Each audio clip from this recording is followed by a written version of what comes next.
10 मई 1857 की रात मेरठ से घुड़सवार दिल्ली की ओर बढ़ रहे थे। पीछे छावनी में आग और गोलियों की गूंज थी। आगे लाल किला और एक बूढ़ा मुगल बादशाह। कुछ ही घंटों में सैनिक बगावत साम्राज्य के बड़े संकट में बदलने वाली थी। लेकिन पहली चिंगारी कहाँ उठी? बैरकपुर में, मेरठ में, या उससे भी पहले जमा होते असंतोष में? ये कहानी किसी एक कारतूस से शुरू नहीं हुई।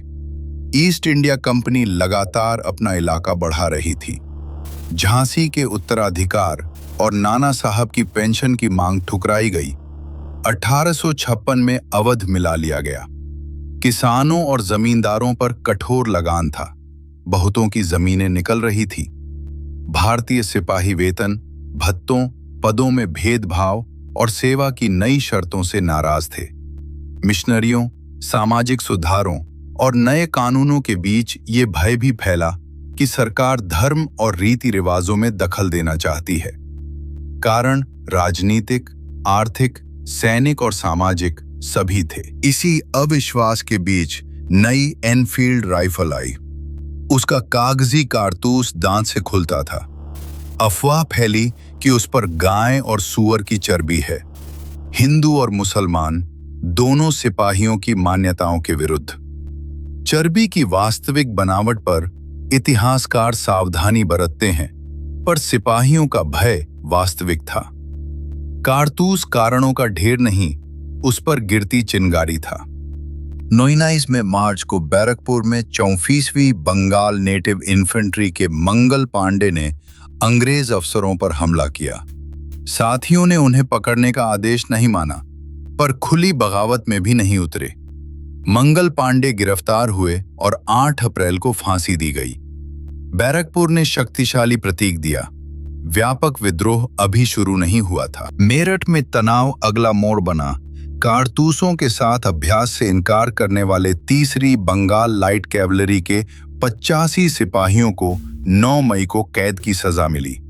10 मई को सैनिकों ने जेल तोड़ी, साथियों को छुड़ाया, हथियार उठाए और विद्रोह कर दिया।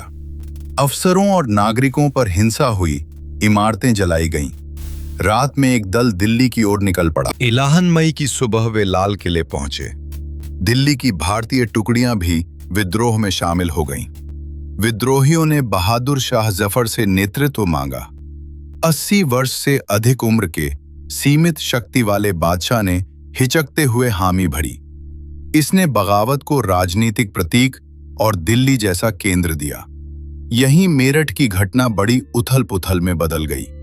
खबर फैलने में समय लगा। फिर उत्तर और मध्य भारत के कई हिस्से उठ खड़े हुए। कानपुर में नाना साहब, लखनऊ और अवध में बेगम हजरत महल तथा बिरजिस कद्र, झांसी में रानी लक्ष्मीबाई, मध्य भारत में तात्या टोपे और बिहार में कुंवर सिंह उभरे।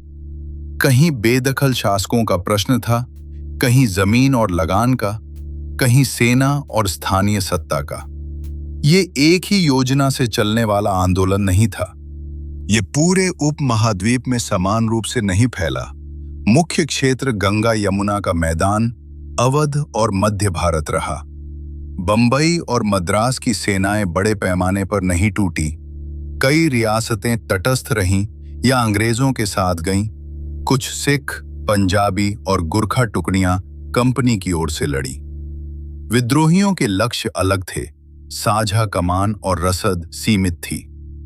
अंग्रेजों को पंजाब, समुद्री मदद, बेहतर तोपखाने और तार व्यवस्था का लाभ मिला। सितंबर 1857 में दिल्ली और मार्च 1858 में लखनऊ अंग्रेजों के हाथ आए। जून में रानी लक्ष्मीबाई मारी गईं। तात्या टोपे लड़ते रहे, पर अप्रैल 1859 में उन्हें फांसी दी गई। विद्रोहियों ने यूरोपीय और भारतीय नागरिकों की हत्या की।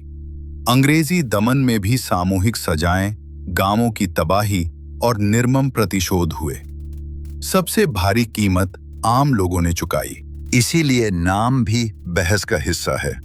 सिपाही विद्रोह सैनिक शुरुआत बताता है, 1852 का विद्रोह व्यापक रूप को, और प्रथम स्वाधीनता संग्राम बाद की राष्ट्रीय स्मृति को। कोई एक नाम सारी पढ़ते नहीं समेटता। 1855 के कानून ने कंपनी का शासन समाप्त कर सत्ता ब्रिटिश क्राउन को दे दी। सेना का ढांचा और रियासतों तथा धर्म की नीति बदली।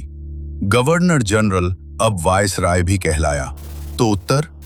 बैरकपुर ने आरंभिक प्रतीक और चेतावनी दी, लेकिन मेरठ की बगावत और दिल्ली की राजनीतिक गूंज ने जमा असंतोष को व्यापक विद्रोह बनाया।